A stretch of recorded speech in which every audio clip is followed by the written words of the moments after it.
So officially, thank you for joining us today on this webinar, presented by Jackie Robinson Foundation and Wells Fargo. We are excited to talk to you again about financial strategies to managing student debt today. It is one of those things that we are always very interested in doing and finding out all the strategies of how to do it well. So there's a great team joining us today that we'll talk about that. But a little bit about Jackie Robinson Foundation. I am Dr. Caroline Harper. I am the fellow and research and evaluation fellow, also the person who is responsible for running the JRF Impact Program. And a little bit about us. The foundation has been around since 1973, and our goal is to educate, inspire, and challenge, which we have been doing successfully for several years now, thanks to the direction and the vision of Rachel Robinson. But the foundation administers one of the nation's premier scholarship and leadership development programs, particularly for minority students, as we've been doing for several years. We are excited that we recently launched the JRF Impact Program about a year ago. And we also, several months ago, just launched the opening of the Jackie Robinson Museum in New York. So we're very excited. If you haven't had a chance to go see it, you certainly should. And we will continue to engage communities and empower students across the board with the ideals of Jackie Robinson and the foundation. We look forward to seeing you all, and a little bit about what we've done since our existence in 1973. $95 million in grants and budget, more than 1,800 JRF scholars and alumni, 98% graduation rate across programs, and more than 5,000 students who are enrolled in the JRF Impact virtual community. So we are very excited about the work we do, and this is part of the continuation of work of how do we empower students holistically. So with that, I will turn it over to our moderator, who is Dewey Norwood. He is our Senior Vice President of External Engagements. He is also the Senior Lead Diversity and Inclusion Consultant. He is also the guy who has opened the door for the new HBCU strategies. So you will hear from him and the work that he's been doing. So I will turn it over to our moderator, Mr. Norwood. Ladies and gentlemen, Dr. Caroline Harper, if you can take her on the road with you to be your hype man, hype woman, let me tell you what, you're going to come in rooms hot, and it's going to be amazing. So Dr. Harper, first of all, thank you. And thanks just for your diligence. This is our now 5th installment, and you've been with us since the beginning of the year, and we've got a lot of great stuff done up to this point, and we're going to keep the momentum going. Talking about momentum, though, I can't let you go off the mic that fast. Last Saturday was Jackie Robinson Day. Can you talk to all of our folks that are on about Jackie Robinson Day? I don't want to miss out on that. Absolutely. So Jackie Robinson Day, we host every year on April 15th to honor our namesake, Jackie Robinson. So across the country, every single year, you will see events that come up, whether it's at Major League Baseball, it's at community organizations, it's at schools, it's at universities. Across the board, we celebrate Jackie Robinson Day, and you will hear from plenty of students, scholars, alumni, employees in many spaces across the board. And I'm not saying who, but I do know a certain person who has been working at Wells Fargo for more than 25 years, who had a phenomenal post online promoting Jackie Robinson Day and with the number 42 jersey. I'm not naming names, but again, it is an exciting day for the foundation. We are always excited to celebrate the work that Jackie Robinson has done across the community, not just in the United States, but globally, the work that he's done. So we're always excited about that day. Again, Dr. Harper, just thank you so much, to Della, to the entire team. I don't want to start naming people. Steve, I don't want to start naming people because then I get in trouble with doing those things. But you all are just doing amazing work, and congratulations on an amazing Jackie Robinson Day last Saturday. So good stuff there. And folks, you can look online, you can see lots of the celebratory things that happened relative to this year and Jackie Robinson Day. So with that said, team, you've got my information here, Dewey Norwood. On behalf of Wells Fargo, I want to thank everyone for being on. We're really excited about the conversation that we'll have today. And I hope that this is a topic that's going to be beneficial for everyone that's on with us today. And I'll tell you, I put out a post, Dr. Harper referenced a moment ago, a post that we shared, and I'm actually going to spotlight some of those things before we hand the reins over to Casey and to Sylvia with things. I think this is just such an important topic for right now. Some of you all are going to be graduating in just a couple of days. Others of you may just be finishing your freshman year, or maybe you're a high schooler that's out there. The information that we're going to share today, I think, is going to be very, very helpful for you as you think about strategies for aggressively attacking any student debt that you may have incurred or that you may be incurring as we speak. So very, very important topic, I think, here for today. Hey, as we jump forward, the next slide will just give you a little bit about Wells Fargo. How many folks, virtual show of hands, how many folks saw our earnings that were issued last Friday? I see hands going up all over the congregation. So if you missed it, you can go back and you can listen to the playback of our earnings. Yes, I see folks raising their hands. Thank you. So you can go back and actually listen. And as a part of that, you'll hear, again, an institution, $1.9 trillion in assets. 1 in 3 households across the US has a banking relationship in some way, shape, or form with our institution. 10% of the small businesses are engaging with our institution in some way, shape, or form. So I hope that gives you a sense of kind of the work that Wells Fargo is doing to meet the needs of our now 69 million plus customers that we have all across the globe.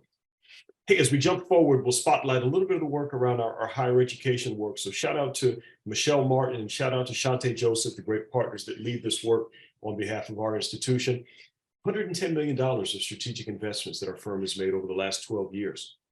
Over $34 million specifically going towards supporting historically Black colleges and universities. So some very, very significant investments that the firm has made in those kinds of areas, and scholarships, programming across the board, just lots of really, really good work that's happening.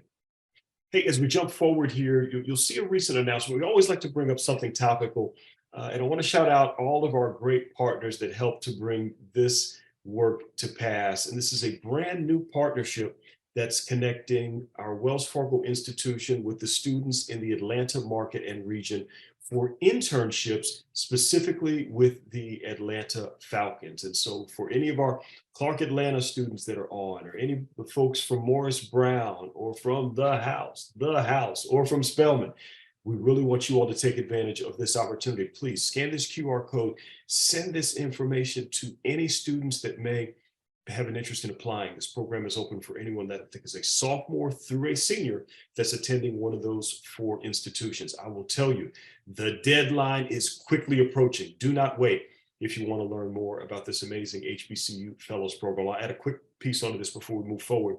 This is a really unique program because it actually will take place during the fall. So while you're on campus, you'll actually be able to spend time there at the facilities there across the Atlanta market and the Atlanta region. So please take advantage of this, scan that QR code, but do not delay because this is going to be only open for just a few more days.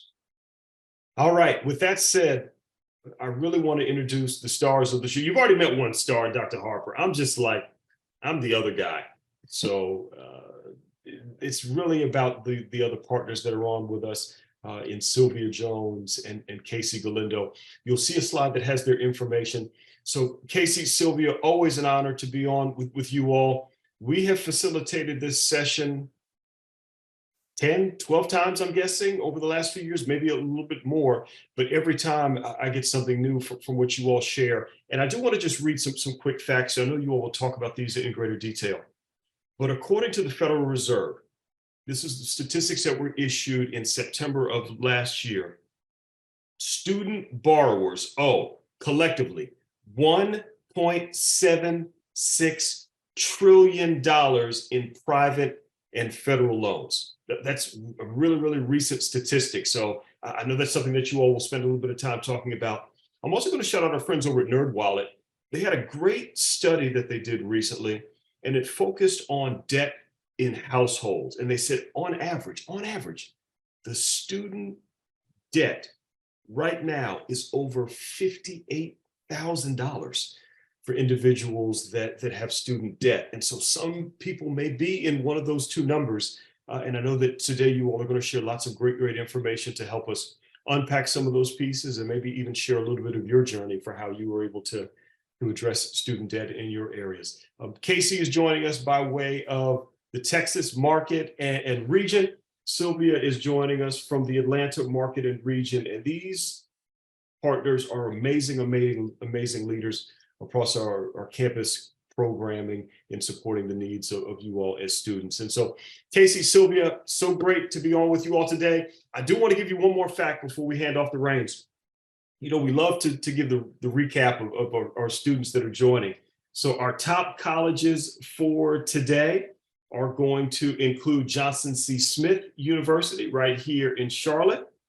We also have NYU, my mom's old stomping grounds down there in the village, NYU, running through the tape. Santa Monica College, jumping out to the West Coast there for some engagements there on that side. And Casey, this I know will make you smile. Hook 'em Horns, the University of Texas at Austin has referred the highest number of people to today's meeting. And also University of Texas at Dallas is also in the mix. So we've got a lot of representation for Casey schools. Sylvia, how did your schools perform with coming on today? Well, I already spoke to them. They're already in repayment, so they're doing good. We have a lockdown in the Peach State, so we're good. What I will tell you is that we've got great representation. We've got high schoolers on today. We have law school students on today. So I think we're going to have a really, really great conversation. My last piece, don't forget the Q&A option is going to be up and running. Dr. Harper will masterfully facilitate the Q&A discussion. Use the chat. This is a safe space to ask questions that may be top of mind for you. Put those in and let's get answers that we know are going to benefit everyone. With that said, ladies and gentlemen, let's turn it over to Casey Galindo and Sylvia Jones. Thanks, Dewey, and good afternoon. It is always a pleasure. I look forward to this workshop, this session every year. Dr. Harper, thank you for the support. Jackie Robinson Foundation for the support and helping to support us today with this webinar. As Dewey mentioned, my name is Casey Galindo, and I am one of the campus program managers joining you today from San Antonio, Texas, but super excited to know we have so many from our Texas area joining us, and very excited about this topic. I will share, I had student loans, and I say had because it is possible to pay them off. I have paid them off. But it was an investment in my education, both undergraduate and graduate studies. So very excited that you were able to join us today. And hopefully Sylvia and I will be able to share a lot of information that can answer questions or help point you in the right direction where you can get those answers. So with that, I am going to turn it over to my best friend at work, Sylvia Jones. Well, thank you so much. Thanks, Casey, and welcome everyone. Again, thank you to Dr. Harper. Appreciate your support. Dewey is just always on point, and we have fun with him, as you can tell. But welcome everyone. So I will say that I have a Texas background. I'm from San Antonio. So if that gives me any credit for all the people from Texas that are on the line, I am from San Antonio.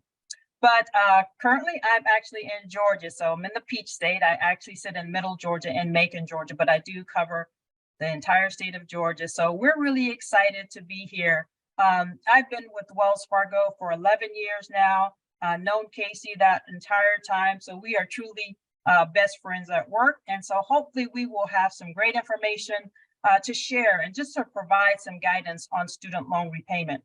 I myself had a student loan, had to deal with that. My husband also had a student loan. So, you know, hopefully between the three of us and the rest of us on the line, we'll be able to share some great tips and tools on student loan repayment. You heard those statistics from Dewey, and I will tell you, it's a real deal. It's a big thing. But what we want to do is really try to make sure that you're prepared and really answer any questions that you've ever had about student loan repayment. So let's go ahead and get started. So first, we're going to cover our agenda. This is what we're going to talk about. We're going to talk about preparing yourself financially. What does that mean? We're going to talk about credit and why it matters. I'll talk to you about the different types of student loans. We'll talk about student loan repayment, your responsibility as a student borrower. Yes, you do have some responsibility. We'll talk about loan servicers. Who are they and how can they assist you? In addition to that, we'll talk about your student loan repayment options because you do have a lot of options and you want to understand all of those options that you have. We'll also talk about refinancing and also consolidation. What does that mean? And is that something that you should consider? So Casey's going to talk about that. And then we're going to talk about student loan postponement as well as student loan forbearance. So we're going to try to give you a lot of information, but at the end, we're going to wrap it up by providing you with some great resources that we hope you will take advantage of and that will assist you throughout your student loan journey. So now we're going to first talk about preparing yourself financially for student loan repayment. So when you think about it, it really is important to prepare yourself financially. You heard of Dewey talk about just the debt numbers, and if you break that down to the individual, you really want to first get prepared and think about your finances overall. So it's really important to set a goal and to have financial goals, okay? Because if you don't have a plan, it's kind of hard to get there, right? Or any road will take you there if you don't have a plan. So you want to make sure that you do have a plan in place. Once you kind of have your financial goals and your plan in place, you really want to determine a time frame for that plan. So, first set that goal and have a time frame, because if you don't put a time frame on that, you could take forever, and we want to be aggressive and pay those loans off as soon as possible. So put a time frame on your goal. And then you have to take action, because if you don't take action, we know it could take forever or not happen at all. And like Casey said, it's possible. I've paid off my loans. She's paid off her loans. So it is possible, but you'd have to set a goal and put a plan in place and then just get after it. Once you do that, you want to create a budget. And hopefully, regardless of whether you're in student loan payment right now or not, you always want to kind of set a budget, because you want to know what's coming in. And although as a student, it might not be a lot right now, then it should be easy to manage. But also you want to know what's going out. So you want to understand that, because if your money just comes in and you don't know what happened to it, you look in your account 2 weeks later, that's not good. You want to tell your money where to go. So you want to set up a budget.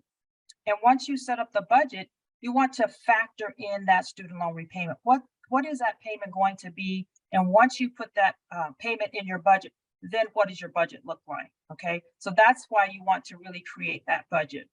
And then there's so many tools online. Casey's going to share a lot of those later, but take advantage of the resources and tools that you have online that are going to be available to you, or that are available to you. And most importantly, leverage your current financial institution.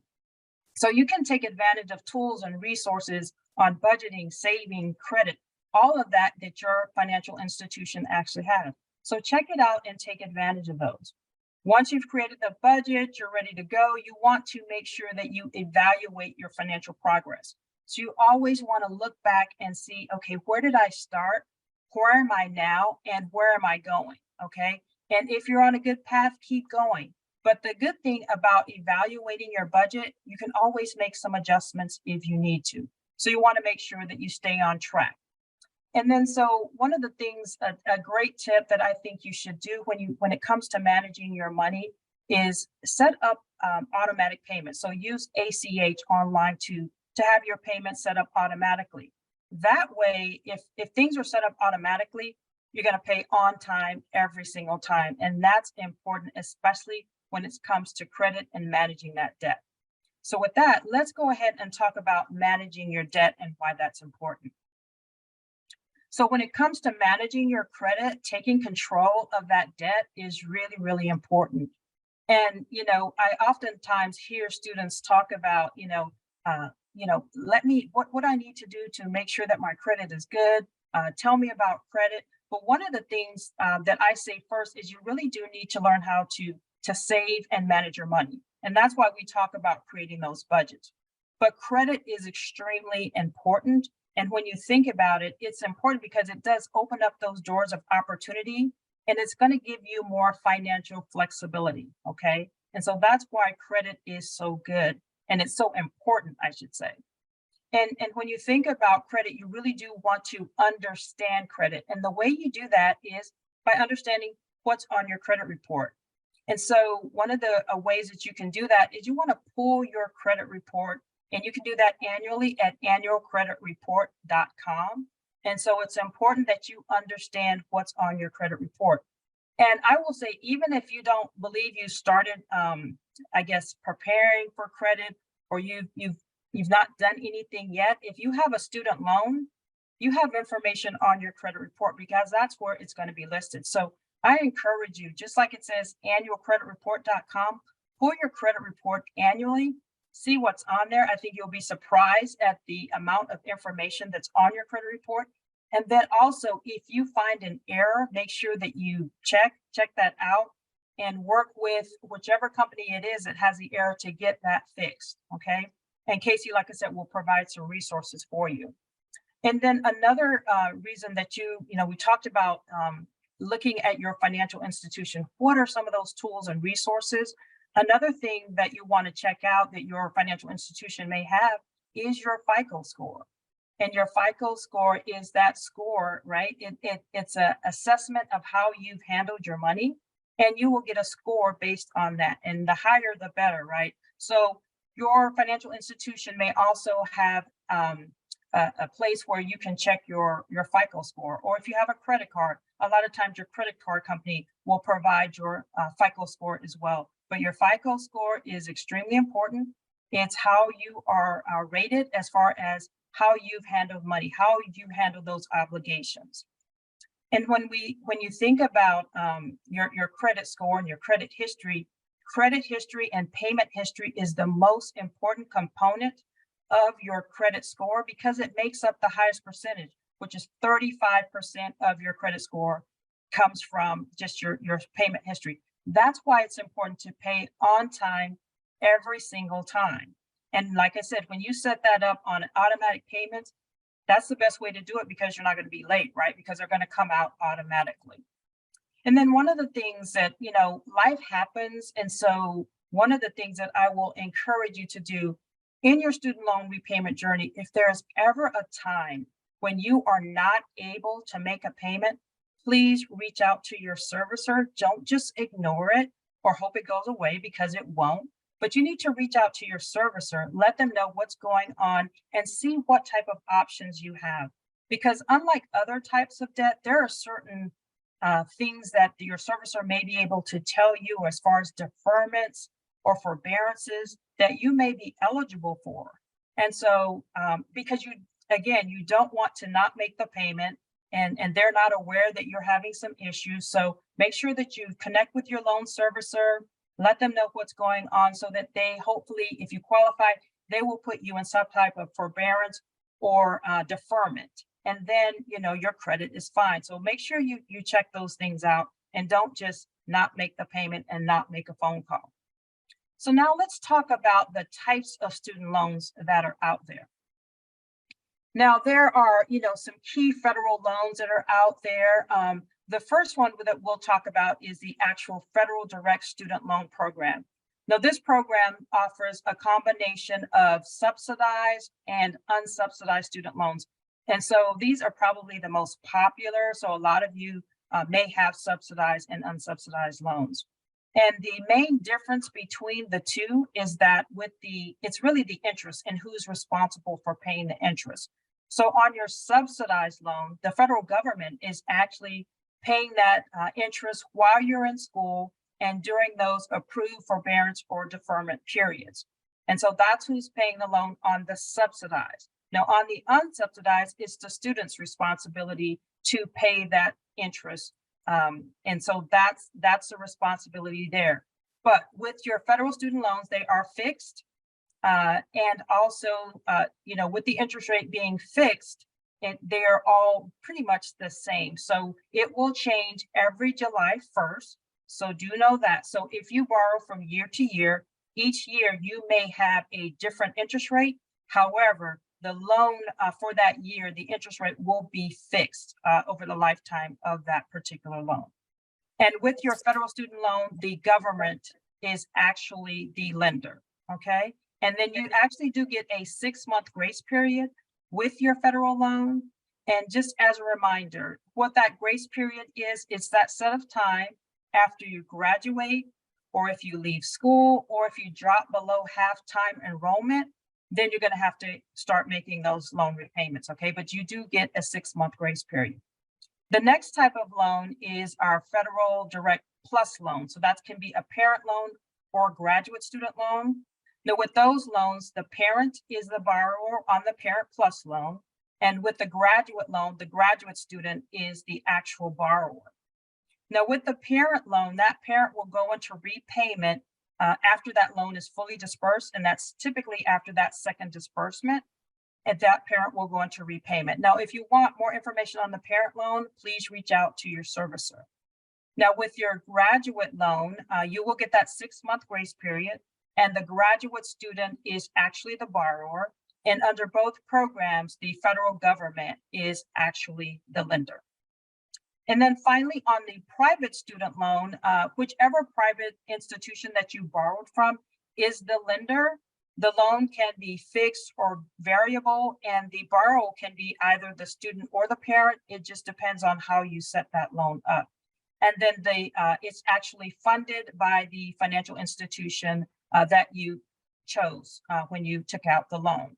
And then typically this loan also has a 6-month grace period, but I would really encourage you to check in with whoever you're borrowing from and just make sure you fully understand the grace period and when you do go into repayment.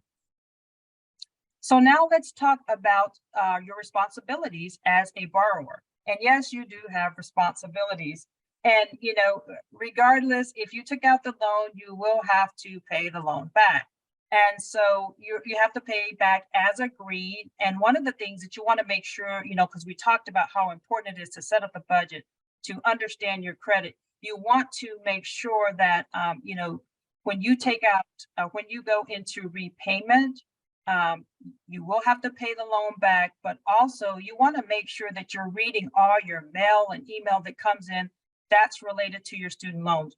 And one of the things that you may want to do is basically put the lender in as your contact so that your emails aren't going to junk, all right? Because regardless of whether you get the information or not, you will have to make sure that your loan servicer is updated, and you will have to start making those payments.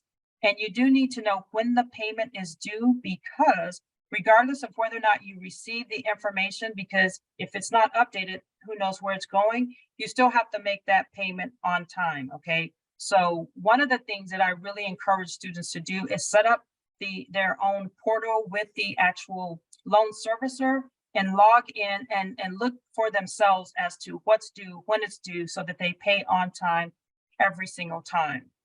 And then finally, as I come to a close with just talking about the different types of responsibilities that you have as a borrower, just make sure that there can be a lot of scams when it comes to student loan. If you ever have any type of question, or if you're confused, always log into your account with your student loan servicer.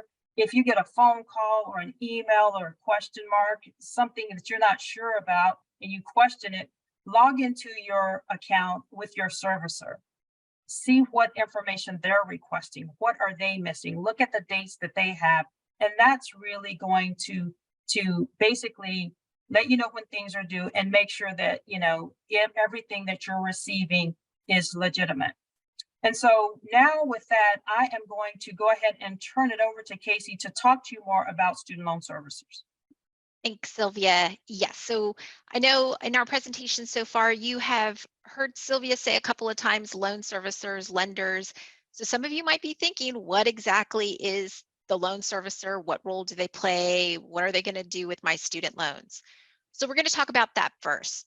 So a loan servicer is basically going to be the company who is going to work on behalf of the lender they're going to collect payments.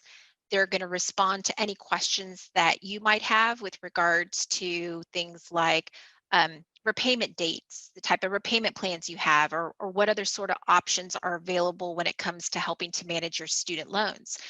So they're basically, again, going to be that company who works on the behalf of the lender to respond to your inquiries, collect the payments, adjust your student loan payment if that needs to take place. So for example, if you are in a particular repayment plan and you need to explore other options and possibly change that, you will be directly working with that loan servicer in order to do that. And then they're also going to perform other administrative tasks when it comes to your student loans. Now, if you're not quite sure who your loan servicer is at this point, there is a way that you can determine that for your federal student loans. So to find out who is servicing your federal loans, what you can actually do is you can visit the federal student aid site. So you can see here we have the link on the screen. So you'll go to studentaid.gov. And when you go there, what you're going to find is you're going to find all the information pertaining to your federal student loans, and you'll also find information about federal grants. So when you log in, you'll see information such as which type of federal loan do you have? So do you have the subsidized? Do you have an unsubsidized? Do you have a Grad Plus loan? So you'll find that information. You'll see what the interest rate is. You're going to see the year you took out that loan. You're going to see what the current balance is. Specifically, you'll also be able to find out additional information about your loan servicer. So that's going to be a great starting point, especially when it comes to your federal loans. I know for myself, I mentioned when we were doing introductions, I actually had federal student loans. I've paid them off, but to this day, I can still go online. I can log in and I can see the current status, which shows paid off, but I can just see all those particular details that I shared with you, what the interest rate was, how much I had taken out, what year of school I took out the loan, the type of loan I had. So that's going to be a really great starting point. And if you have any questions as far as, how much have I borrowed each year? Maybe you haven't kept copies, regarding your federal loans and the amount you've borrowed. Again, that's going to be a great starting point to find out all information pertaining to your federal student loans and also your federal grants. So visit the federal student aid site at studentaid.gov. Now, if you have private student loans, you will receive communication directly from that loan servicer. So they're going to send you information saying, we're going to be servicing your private student loan. So you will receive that information. If maybe you've misplaced it, or maybe you didn't save that email, and you need to determine who is actually servicing your private student loan, you can actually check your credit report. So you can go to annualcreditreport.com and you can find out who the servicer is with regards to your private student loan. Now, one of the things that's going to be really important when it comes to your loans, regardless if it's federal or private, is you want to make sure to keep your contact information up to date. So for example, I know Sylvia was sharing this when she was going over some of your responsibilities. Maybe when you first completed your promissory note for your loan application, you listed your school email address. But now as you're getting closer to graduation, you prefer for that correspondence to start going to your personal email. Things like that, you need to make sure you update with that information with the loan servicer. Because again, keep in mind, like Sylvia was mentioning, even if you don't receive the correspondence, you're still going to be responsible for that payment when they set that payment deadline date.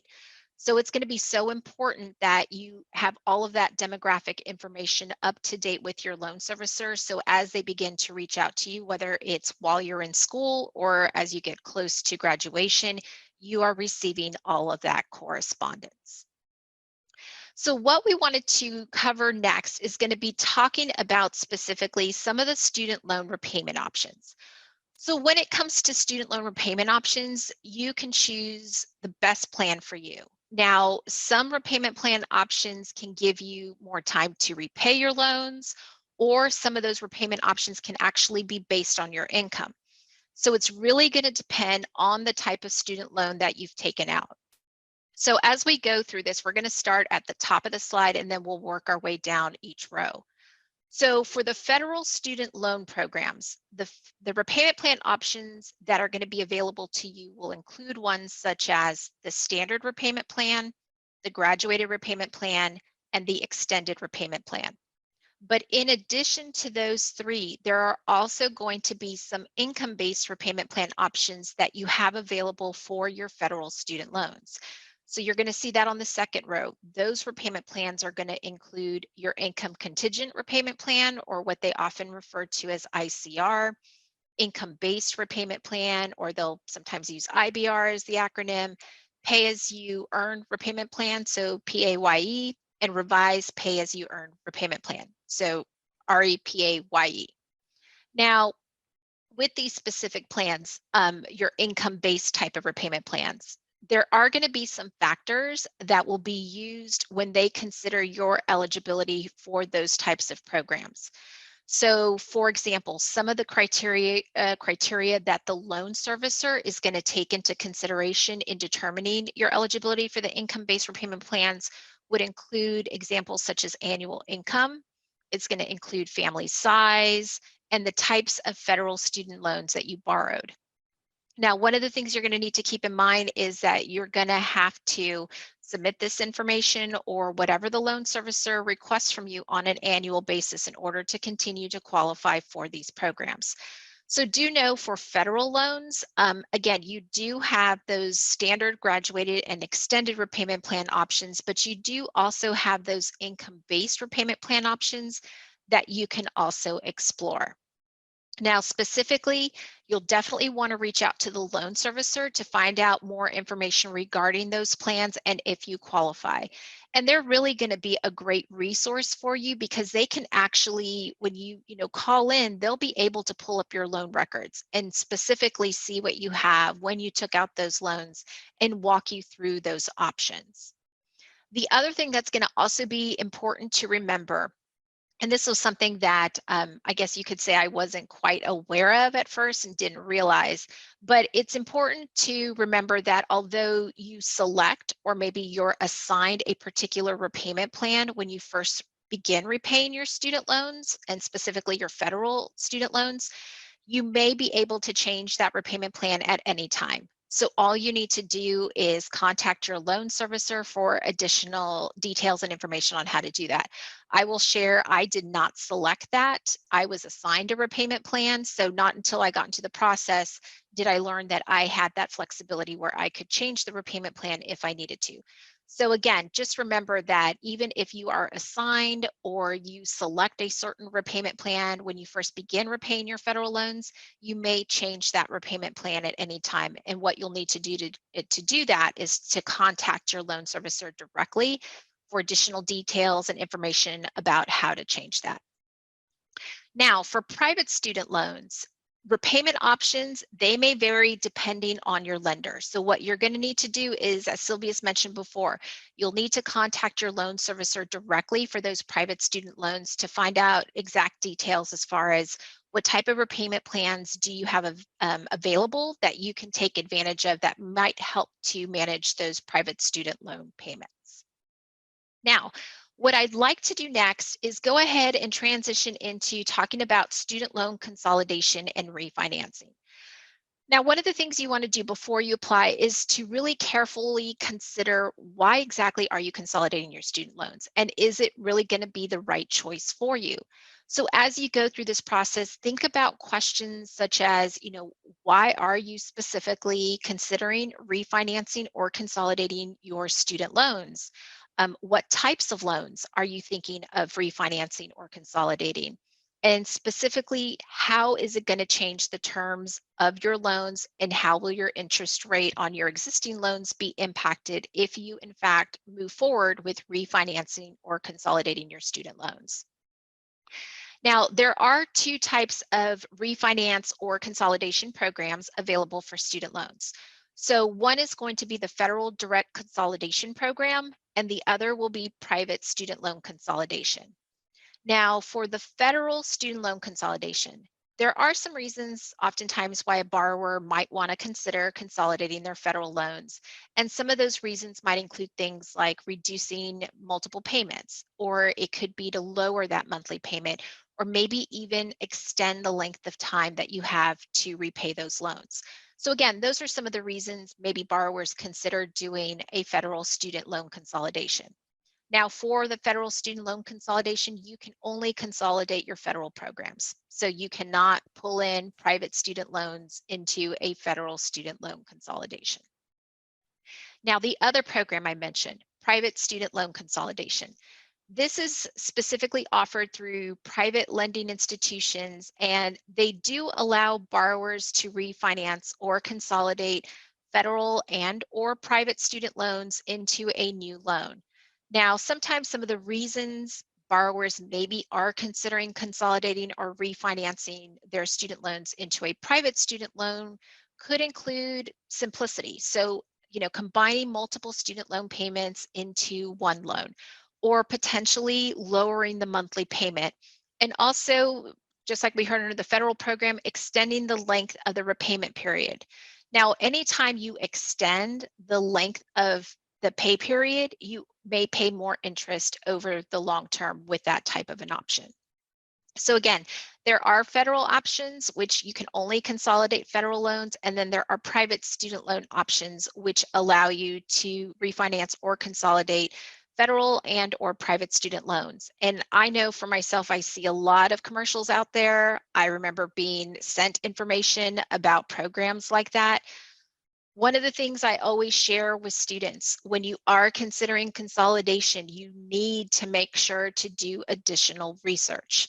The benefits or interest rate that you receive on your existing loans may be impacted. So this is one where you have to be very careful. You have to ask questions of your loan servicer. You need to find out, what sort of repayment plan options would I have if I did, for example, a private student loan consolidation? What would that interest rate look like? What sort of deferment forbearance options would I have available under a private student loan consolidation, especially if you're bringing in federal loans? And we'll talk about that here in a second. Private student loan consolidation, you really have to do your research. The one thing you want to keep in mind is with consolidation, when you do a consolidation loan, you can't undo it. So it's basically a new loan. So this is why you really have to be diligent, do your research, ask the questions, because you want to make sure you don't lose any benefits or certain features that you had on your original loans that would go away if you were to do a consolidation loan. So it's going to be, again, I just stress to students so much, you have to make sure to do that research and really understand how your original loans would change, how those terms would change, how your repayment option plans would change, how any of it would change on that existing loan. What does it look like in a consolidation loan? Because you want to make sure you understand all of that. So I know what I'm going to talk about next is loan postponement and forgiveness options. And that was something that I had briefly touched on when I was talking about doing your research. So we're going to dive a little bit more into that. And we're going to start first with talking about deferment. So deferment is going to be a time period in which repayment of the principal and the interest of your loan is temporarily postponed. Now, one thing to keep in mind is you will remain responsible for any of the interest that accrues on the unsubsidized loans and on the plus loans for parents and graduate professional students. Any interest that accrues during that time will be capitalized after that approved deferment period ends. Now, for the forbearance is also going to be a period of time where you might be able to stop making payments or reduce your monthly payment for a limited time. Now, during those approved forbearances, interest will accrue on federal loans. So any interest accrues, it will be capitalized after that approved forbearance period. And it's going to accrue on all federal loans. So that will be subsidized and unsubsidized as well. Now, if you need to explore a deferment or a forbearance option, what you're going to want to do is contact your loan servicer for more information and to see how to qualify. For example, deferment is something I took advantage of with my student loans. So after I completed my undergraduate studies, I went into the workforce, worked for a couple of years. When I went back to grad school, I was able to qualify for an in-school deferment on my federal loans. So it is something you can take advantage of. There are different options that are available. This is where it's going to be important to contact your loan servicer and really have that discussion based on the loans that you have, what it is you're trying to do. They'll be able to see what you qualify for and walk you through those steps. Now, the other thing I like to share with students, and something that's really important because it ties back to what Sylvia was talking about when she talked about credit. It's going to be really important that you continue to make your student loan payments until you have actually received verification from your loan servicer that you have been placed in an approved deferment or forbearance status. I've talked to students in the past where they complete the paperwork or they submit to the loan servicer whatever they need, and then they stop making payments. And then they start getting these delinquent notices. The problem is that the paperwork hadn't all been processed. They assumed it had been taken care of because they submitted it and they could stop making payments. So this is why it's going to be so important that you continue to make your student loan payments until you have actually received verification from your loan servicer that you have been placed in that approved deferment or forbearance status. When Sylvia was talking about credit, your student loans are being reported to the credit bureaus. So this is why you want to continue to make those payments, because you don't want to show that you're delinquent on that credit report. So again, just something to make note of and to keep in the back of your head should you ever need to explore either one of those options. Now, if you have private student loans, what you're going to want to do is, because there are different private loans out there, you're going to want to specifically check with that lender or the loan servicer specifically to find out what sort of deferment options you might have available on your private loans, or what type of forbearance options might be available as well. Now, the next section, in certain situations, you actually may have your federal student loans either forgiven, you might have them canceled or discharged. Some examples of these types of programs for the federal loans, again, are going to include things like the Public Service Loan Forgiveness Program, or what's often referred to as PSLF, the Teacher Loan Forgiveness Program. If for some, hopefully this never happens, but there is a death and total permanent disability that is also available under the federal programs, and the one-time student loan debt relief policy. Now, I know currently right now, there is a block on that student debt relief program. So what you are going to want to do is you're going to want to be in contact with your loan servicer for more information and updates with regards to, what is moving along, any new information about that. Now, what we wanted to do next is, before we wrap up and share some resources with you, is, as Sylvia mentioned, sometimes things might come up. You may run into situations where you need to look for some flexibility, temporarily postpone payment on those student loans.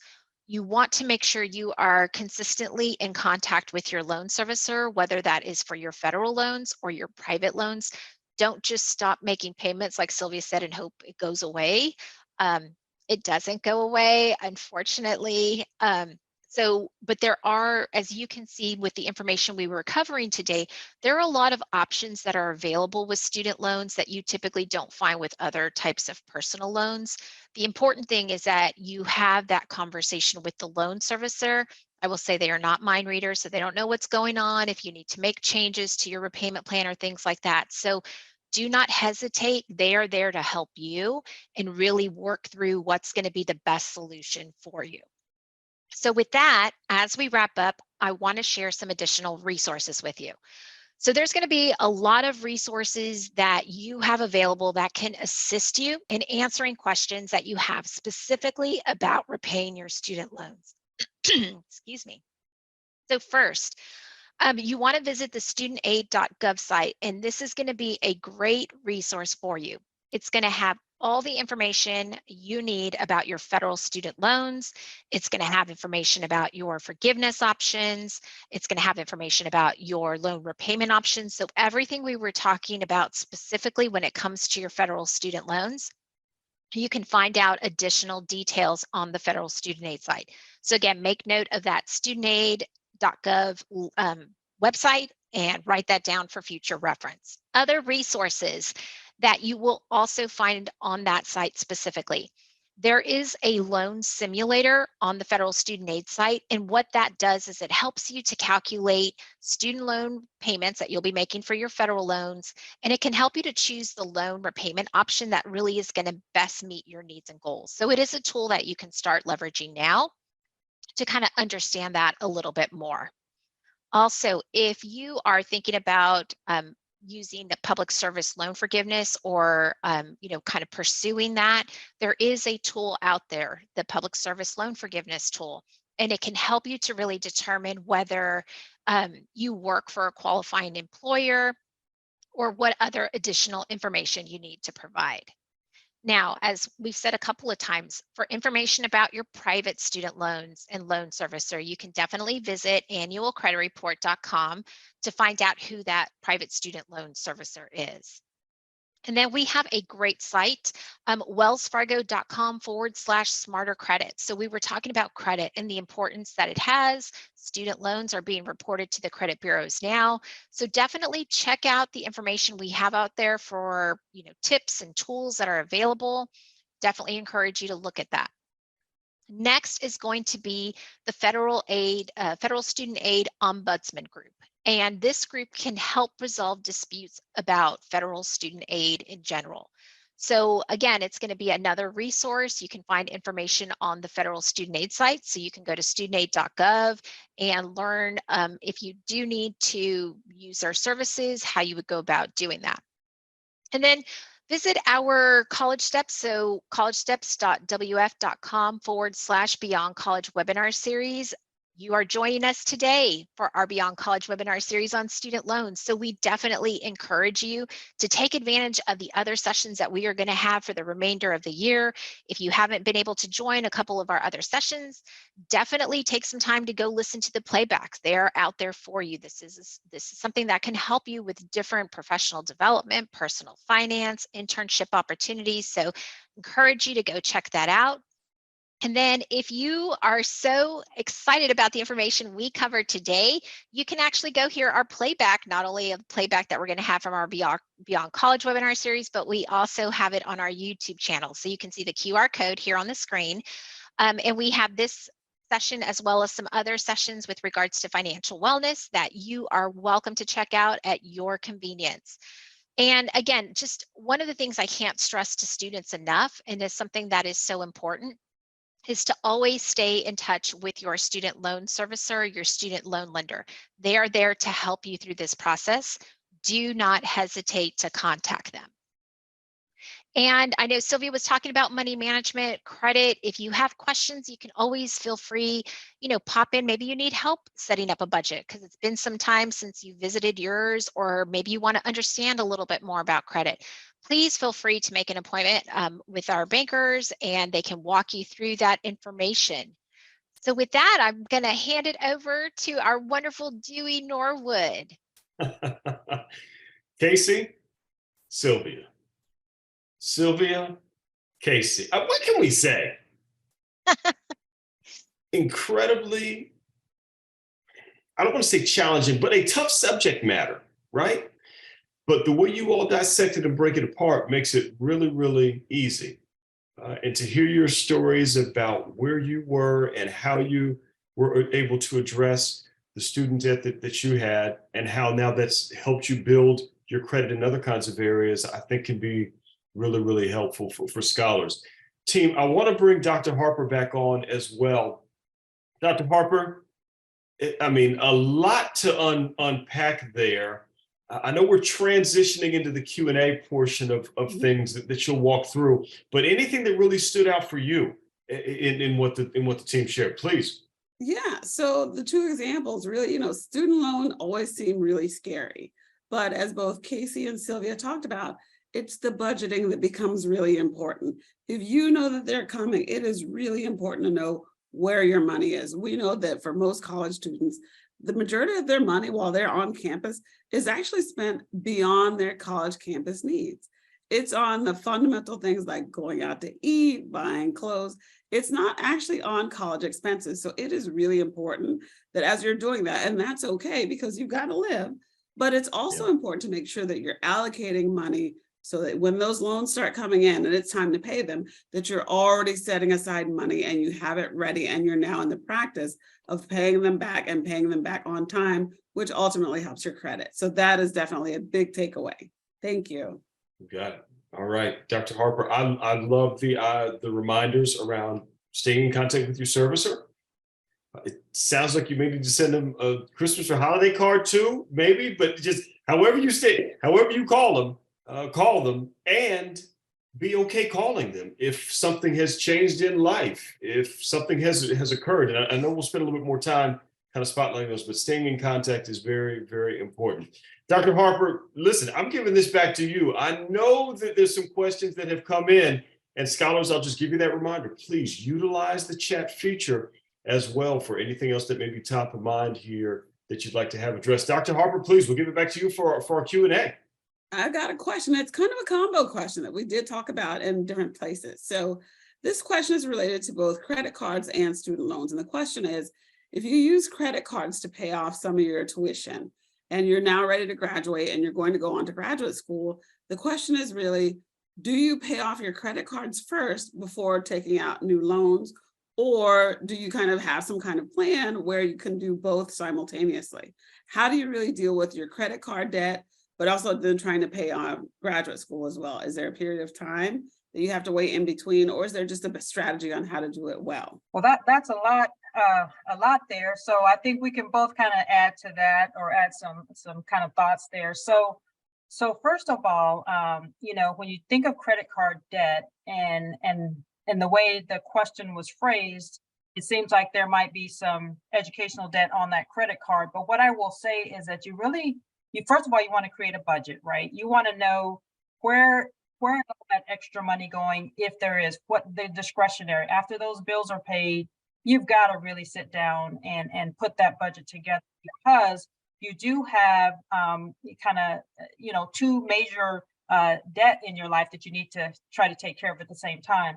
But I will say this, the first thing you want to do is look at the interest rates.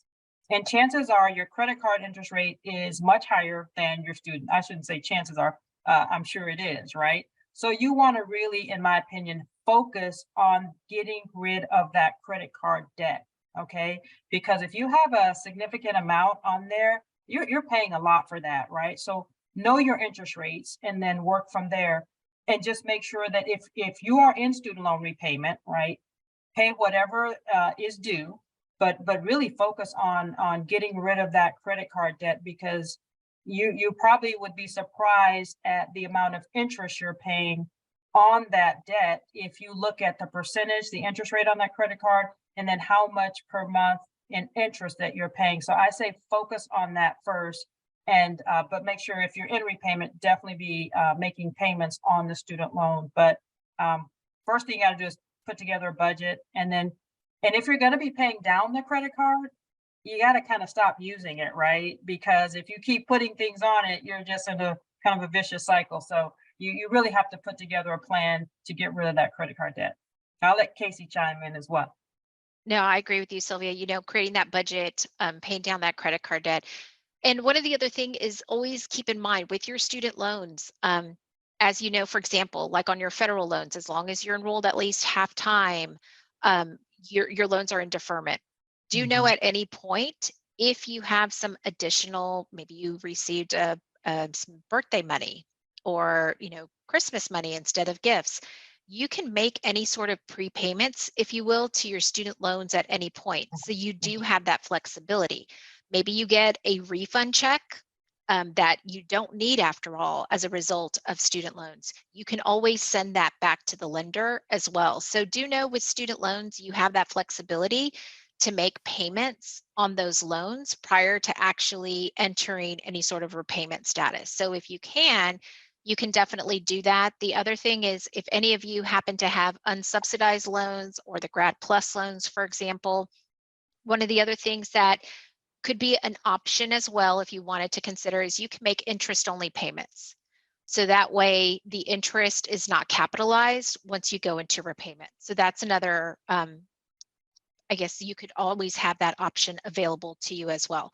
But do know for your student loans, if you don't need a refund that maybe you received, or you have some extra funds that maybe you are going to work this summer, and you can make payments to your student loans at any point without penalty. Thank you. So as you talk about paying back student loans, one of the questions that we have is, what's the best strategy? And so over the years, I've heard students talk about different things they're planning to do to get them paid off. Some of them have student loans in groups where some say pay the interest first, some say pay on the principal first, some say pay off the smallest group loan debt that you have. So if it's only $500, pay that off first and then leave the rest. So you all have been around a long time and heard of a lot of scenarios. What do you think is the best strategy to really just tackle paying those down and really just get them down and just kind of plug away at it over time? And I know Sylvia and I will piggyback and give our additional insight. Really, as far as like paying down, like Dr. Harper, you were mentioning, pay the smaller ones or pay the ones with the highest interest rate. Sometimes I think it's going to be a personal choice, like what motivates you. Some individuals like to feel like, okay, if I have a $500 one, I want to pay that off because then I feel like I'm making progress on paying off my debt. While others may feel like I want to tackle and pay the highest interest rate debt first. So part of that even also comes to your personal preference and what keeps you motivated. If you do, I know a couple of times there were situations where, I had some additional money. So for myself, I applied it towards my student loans, and specifically, once I made that minimum payment, I would tell the lender, go ahead and apply it towards my principal amount at that point. Like, don't count it as another payment. Right. Anytime you do send extra funds, one of the things I do want to note is if you do wind up sending more money than your minimum payment, you do have to be very specific in contacting the loan servicer to tell them how you want those additional funds applied, because they won't know, and then they're just going to apply it how they're going to apply it, whatever method they're using. So if you do decide, I'm going to tackle my loans, any extra money I have, I want it to go directly towards the principal. You need to contact that loan servicer and say, I want it applied to the principal on this particular loan as well. So you do need to also be proactive when you are doing that, to let them know how to apply those additional funds that you are sending in. Sylvia, what would you add? Well, God, I mean, what you said is really spot on. I'll just say, in addition to that, one of the other strategies that I think that, first of all, let me say this, because we've said this word quite a few times, and that's interest capitalization. So what does that mean? That means that all the interest that has accrued over time, well, one day, they take that interest and they put it into the principal of the loan. And so you're really paying interest on top of the interest, right? And so that's what the capitalization is they take all that interest that has accrued and they put it into the principal. So one of the strategies that I used when I was paying off my student loan debt is I had the subsidized loan, and you get that 6-month grace period, right? And so I paid as much as I could possibly pay within that 6 month, because the interest has not started to accrue, right? I mean, the government was paying, remember, on the subsidized. So I paid as much as I could within the 6 months, so that when the 6 months ended, my debt was much lower, because that's when the interest will start for me to pay, right? And so that was one of the strategies that I used to try to just knock that loan out as soon as possible. Fantastic. Thank you. One of the questions is kind of the flip of one of the other questions that we asked earlier, the first question. And it's, if I have student loans and I'm already in the process of paying them, but let's say life happens, something happens to the car, something happens where I've got to travel, I've got to book a ticket somewhere. Is it okay to open credit cards if you're in repayment? And can you actually open a credit card if you're in repayment with student loan debt? When it starts coming to whether or not you can open up credit cards, one of the things you want to do is sit down, like, for example, with a banker, and let them know specifically, what it is your credit needs are, so that they can better understand that. There's a lot of credit cards that are out there that are available. They may have certain qualifications that need to be met in order to do that. So it is going to vary from company to company. For example, for your financial issued type of credit cards, definitely encourage you to sit down and talk to a banker and really have that conversation around what those credit needs are. Like you mentioned, Dr. Harper, is it to purchase an airline ticket, or is it long-term, I want to build credit, whatever it may be. They'll be able to best guide you by understanding exactly what you're trying to do, and then help direct you to the right product, if you will, that you would need to pursue. Because again, it's going to be very different. There's different qualifications for different credit cards. So that is going to be something that I think, like with anything, it's better to have that conversation and have them really understand what it is you're looking for. And then they can help guide you to the right product, or provide the right advice from a financial perspective of what those next steps are and what might be the best solution. And I will just add that, it depends on what you mean when you say life happens, because one of the things that when we talk about budgeting, you really want to have kind of a small amount set aside for an emergency fund so that things don't become desperate and you're applying for a credit card out of desperation, because that's not a good space to be in, right? So make sure that you do that budget. You set aside a little bit for emergency funds. And so if it's a true emergency, you already have the money to pull from that, right? And then you continue to make your payments. But remember, if it's a true emergency and life really does happen, contact your servicer, get that adjusted. But just, I would hate that you're either putting things on your credit card because, things are out of control, or you're applying for a credit card out of desperation because you're not, you didn't put that plan together that we talked about earlier. It sounds like not planning is a recipe for ending up with more debt or debt with high interest rate credit cards. So That's this is right. not what we want to do at all. Mhm. One of the questions they have is, we've talked about student loans, we've talked about the types of student loans, but can you talk a little bit about the difference between grants versus a student loan, say a federal student loan? How do those work in terms of paying for education, and do I have to pay it back? Absolutely. So I'll go quickly and Casey can follow, but grants and scholarships are the best way to get your finances covered when it comes to education, because a grant is something that you're awarded. It could be based on need. It could be based on like the Pell Grant. It could be based on a number of different things, but a grant is given to you for a certain reason, and it does not have to be repaid. So that's like what we call free money. Just like a scholarship, you might have to maintain some academic piece with that scholarship, most likely, but it's money that does not have to be repaid. So grants and scholarships are really what you want to always apply for, and not just your freshman year. You want to do that every single year, because scholarships and grants aren't just for incoming freshmen. Go to your department if you've declared a major, see what type of scholarships and grants are there for you, because the more scholarships and grants that you get, you could either pay in full without taking out a student loan, or at least you can lower your student loan, right? So definitely pursue all the time. You should be pursuing grants and scholarships. Definitely. And I'll just add, when it comes to student loans, I mean, Sylvia and I both took out student loans to help pay for educational expenses. One of the things I always share with students is only borrow what you need. So don't be borrowing to, live in a ultra plush apartment, because you don't want to be living like a student after graduation. Live like a student while you're in school. So definitely when it comes to student loans, only borrow what you need, and don't take out the rest that you don't need to do other things that we won't talk about. And we won't talk about using it to get a car or anything else. We won't Vacation, talk about that either. apartment, shopping. Right. Spring The break, homecoming outfits. Spring we will not talk break. about that. Yeah. Yes.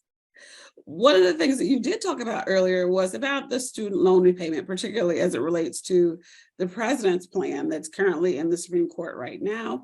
And one of the questions is, can you remind us again why you should or should not continue to pay them while the Supreme Court is reviewing it and may more than likely overturn it? Or if they don't, why should people continue to pay on those loans right now?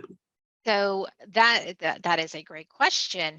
And I know this is where it's going to be really important to have that conversation with the loan servicer, because I know there have been some pauses on federal, specifically student loan payment. So maybe you are currently taking advantage of a pause on your student loan payment. Once that pause ends, Sylvia talked about credit, right? So if you are required right now to send in a payment on your student loan, you want to make sure you're doing that, because if you are required to send in a payment and you don't, and you become delinquent, that impacts your credit score. So right now, if you are, taking advantage of a temporary postponement, pause on that repayment of your student loan. If that's approved, postponement, then you're not required to make a payment at that point. Once that postponement ends and you are required to make payments on your student loans, and if you don't, then remember, a delinquent payment is going to start being reported to those credit bureaus, and that's where it has a negative impact on your credit score. Sylvia, would you add anything to that? the only thing I would add to that is a lot of times when you try to apply for some form of forgiveness, the first thing they look at is, are you delinquent? So that's why you want to make sure, like Casey said, if you're required to make payments, you want to make payments until that changes, okay? Because you will become delinquent, and then they look at that when they're trying to evaluate your eligibility. So you never really want to get in that delinquent category. If you have issues, contact your servicer and get put in a status where if it's approved, you aren't required to make payments. That's good to know. Definitely good to know. And the last question I have really is about not necessarily on the repayments, but one of the questions is, can my job pay for student loans? Like, what are some of the other things like either Wells Fargo or other employers? And you talked about some of these public service loans. Are there organizations or companies that could offer support in terms of a repayment plan, or at least making some kind of contribution to my student loans? So that's something that is definitely happening now. And what I mean by that is that let's say you've graduated, you have debt, or and you're looking to find some assistance. One of the things right now that's happening across the country is that if a city, a town is looking to kind of enhance their population, especially with young graduates, they will offer them a portion of their student loans. They will offer them, if they come and live in the city and work for maybe a certain company, that they will contribute towards that repayment of that student loan. So you have to check those towns out, because that, maybe it's somewhere you want to be. So yeah, there are some places right now where they are trying to, enhance their city, get some young college graduates out there, and maybe not even young just graduates out there, and they will help you with the student loan. So that's one component of it. Definitely. And I will say, to Sylvia's point, also look to employers. So if you are looking at, as you start, or if you are looking at switching jobs, or maybe you are evaluating different offers, that might be something you're looking at from a benefits perspective. And what does that package look like? Is that something that they offer? So you can always ask to see if that's something that's available. One of the things Sylvia mentioned that comes to mind, and I've heard a couple of times, especially like the medical profession, some of those smaller towns may have a program where they might, be able to forgive some of the debt that you had from medical school for being, the physician there for a couple of years, or whatever it may be. So there are programs out there that you can definitely explore and take advantage of that could help with that, aside from the ones that, like, for example, under the federal program, that are already there for you to explore. Sounds like that's one of those good questions to ask when you're on an interview. Or not the first one, but maybe the second interview. Is this something that's available to me? So it sounds like a really good question to ask that, it doesn't hurt, but it shows that you are being financially responsible, which is a great quality in an employee when you're looking at hiring. So that's the last question that I have. So with that, I'm going to pass it over to Dewey. Dr. Harper, thank you again. Great job with the Q&A. And I think some good ones there. But we got to let you leave with a closing thought, though, too. And maybe we'll extend this courtesy to everyone. Any more closing thoughts that we want folks to kind of hold on to? So my thought really is ask the questions. If you don't know, always ask a question, because the answer could be yes, right? I mean, sure, they could say no, but they can also say yes. So again, if you're trying to get that first job when you graduate and you have student debt, it very well could be that your organization might be one of them that actually does have a program to pay it back. And how fantastic is that, to get work experience and reduce the amount that you have to pay out of your pocket over time? So always ask the question. Dr. Harper, can I borrow $50? Let's chat offline. That's it. She knew that was coming. That's Dr. Caroline Harper, and she would give you 50 if you needed it. Just with a little interest, but see, a little interest. Not going to discuss that. Forbearance. Sylvia Jones, take this from me, please. Give them a closing tip. Sure, and it's kind of piggybacks off of what Dr. Harper was saying, as far as ask the question.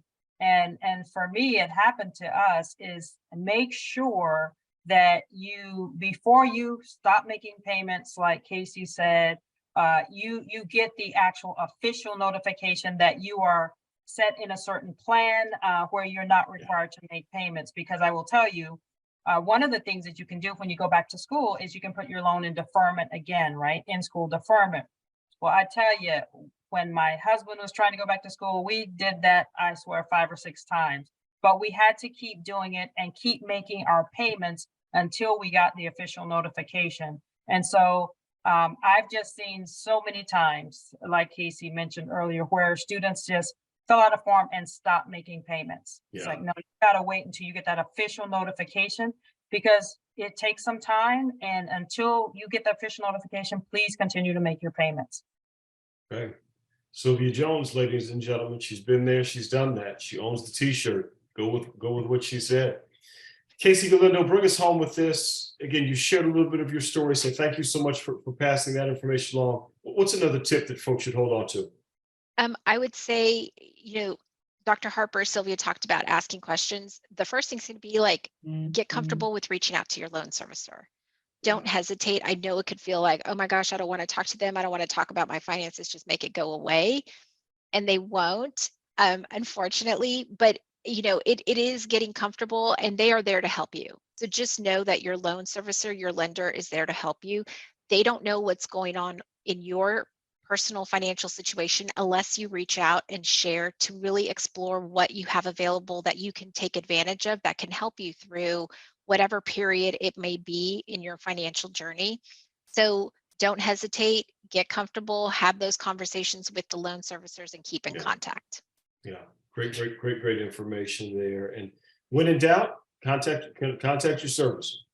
Contact your servicer, and know who your servicer is. This is one that, Casey, I heard you and Sylvia mention years ago, because some folks are like, I don't even know who my servicer is. It's important to even know who you can kind of go to in those kinds of areas. So good stuff. All right, well, team, we can continue this. Here's what I will say for our partners that are on. Casey, Sylvia, Dr. Harper, if it's okay, if there are scholars that didn't get a chance to submit a question, can they submit those to you, maybe via LinkedIn or connecting with you offline?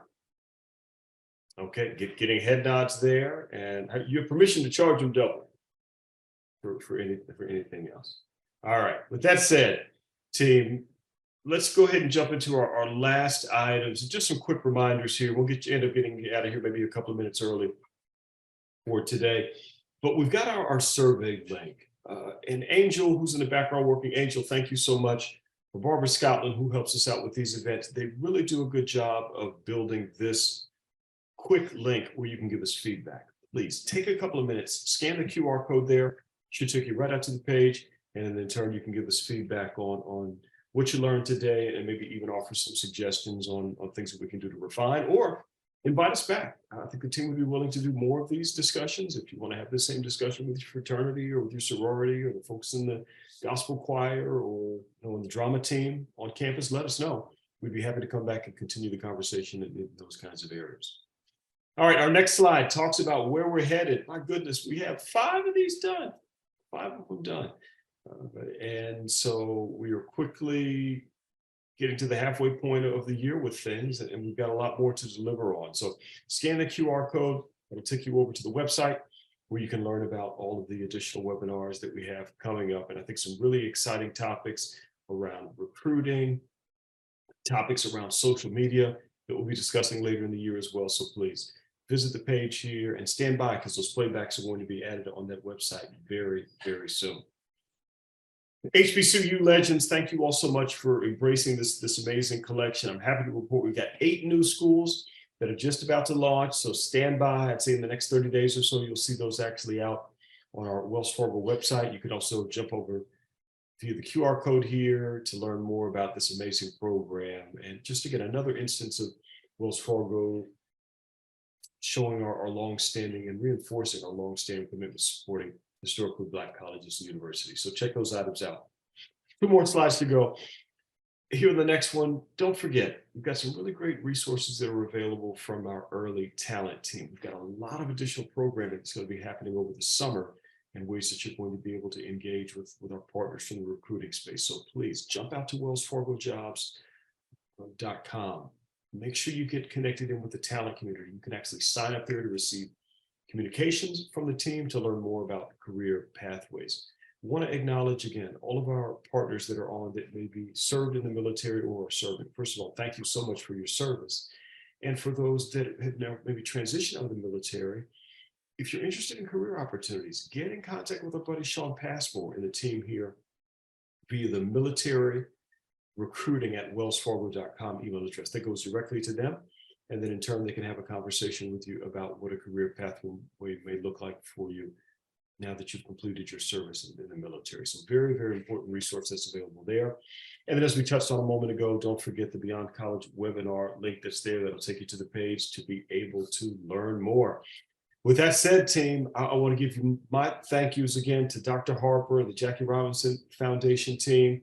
I want to thank Sylvia for bringing all of the amazing scholars that she brought to today's webinar. I want to thank Casey for doing the same. And again, these are just amazing, amazing leaders, all three that are doing great, great work. Please connect with them on LinkedIn to continue the conversation. Huge shout out to Angel Heyman, huge shout out to Barbara Scotland, to our other internal partners, Peter and Dana, others that help us out in these areas. Just thanks for making this great series available. And I'll share my closing thought just to thank again everyone for wanting to join. And my hope is that you're leaving this webinar feeling empowered and with some information that you're going to be able to use as you continue to address student debt for your student or for yourselves individually. So just thank you so much for tuning in. Don't forget to join us again next month, May the 18th. Folks will have graduated by then. You all may be heading to internships in some given areas or into your full-time careers in some way, shape, or form. But join us for this discussion that we'll be having around the gig economy and resources that are available in those kinds of areas with another great panel of Wells Fargo leaders and external partners. Everyone have a great rest of your day. Enjoy the rest of your April, and May will be here before you know it. Stay safe. If there's anything additional that's needed, please feel free to contact us at any time. Don't hesitate to reach out. Have a great evening, everybody. Till next month. Take care.